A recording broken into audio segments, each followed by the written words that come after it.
I'm here with Grego Mawson, who's Napier City Councillor.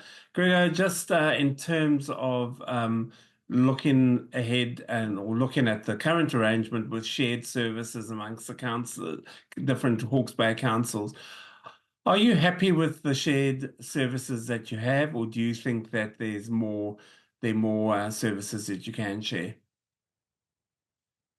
So at the moment, we've looked at doing a lot of that sharing stuff. I think at the current minute, there's really only IT services that are potentially shared. The stuff that we're doing in the water space is definitely something that we're looking toward as an option, and that was kind of part of what the previous government wanted us to look at doing, in the sense that we knew that Three Waters was coming. We knew that they were taking the assets away and putting them into their sort of areas, as you know. So ours was to say, well, actually, we could probably do this better. But as I said earlier, it doesn't necessarily mean that Napier or any of them, any of the councils, our local councils, need to actually go ahead and do that. What we need to do with the current scenario, the current government, is to actually come up with a model that shows that we can be sustainable financially and so forth. So I think that does require things to be put in their own little shelf like the CCO, but or obviously potentially a separate water one.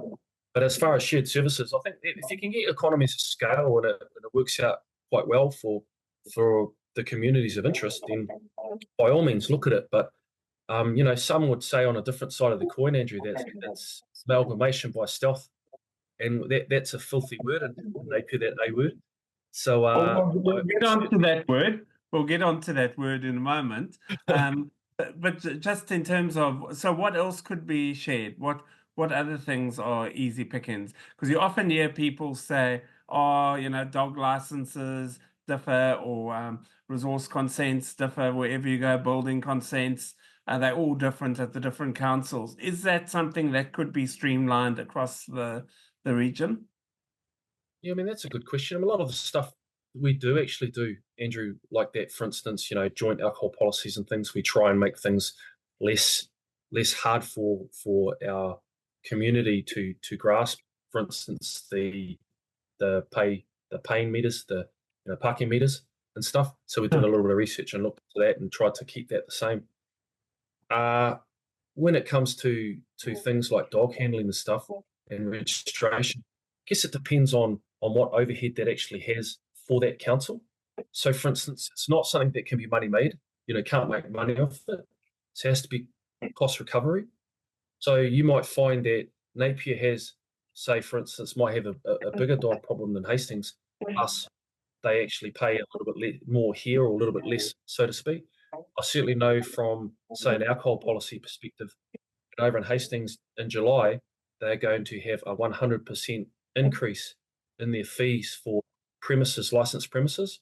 Whereas in Napier, I've talked to our head honchos there, and they've come around and said, well, actually, we do feel that we don't need to put our prices up like that. So I think you might get a little bit of confusion because obviously Napier and Hastings are close together, but ultimately you're either a Napier resident or you're Hastings, or if you float between the two. I know that probably the biggest thing would be, say, contractors and so forth, say plumbers and things, where they need to understand the different regulations from each. Yeah. But when it comes to the consents and so forth, we have a team in Napier that actually service other councils as well. We're actually quite good at that stuff. So yeah, I can't tell you off the top of my head. I think maybe Gore, maybe a different one as well. But we do have a couple within our books that we then look after, and we're doing quite well at that. Yeah. But I mean, there's always room for that, Andrew. I mean, you asked the question, can we try and get our rates down? I mean, ultimately, if we can prove that this will work out really, really well, then by all means, it's probably something we should look at with our communities. Go ahead. But you could also argue the other side and say, well, look at Wellington, and if we're under a three water model, we'd be lumped in with them, and they'd have all the money floating their way, and we wouldn't get a hell of a lot here. So it's also about making sure that we don't, Napier doesn't miss out. Yeah. Now you mentioned, I said we'll talk about the dreaded A word, amalgamation, and obviously the history of that is that I think, a number of years ago, it was resoundingly rejected as a plan for Hawke's Bay going forward, and that was largely on the back of the advocacy of the then Napier's mayor, Bill Dalton, and people in Napier. What's your view? Are you against amalgamation? I think, yeah, I am. Anything Why? that goes toward that, it needs to benefit Napier.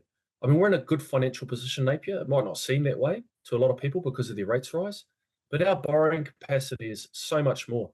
At the moment, Hastings, it's not for me to comment on their numbers or their governance or anything like that, but their borrowings is maxed out. So they're pretty close to the ceiling of the LGFA, our borrowing capacity. So that's another good thing with CCOs is that your borrowing capacity goes up if you do things like that, especially in the water space as well. So it's basically what it would be is our good financial position from previous generations of astuteness would then be kind of pushed aside to then sort of bail out the neighbour sort of thing. I think it could sort of high level say, so I'm against it unless it can be proven that it works out well for our Napier people. Because I mean, something has to give with the structure of local government, and because I've spoken to many people, including your mayor, who says that the local government structure is broken the way it is. Do you think there should then be more funding from central government for local government, or what is the way forward? Because these sort of rate rises are just not sustainable. Yeah. I agree with you there.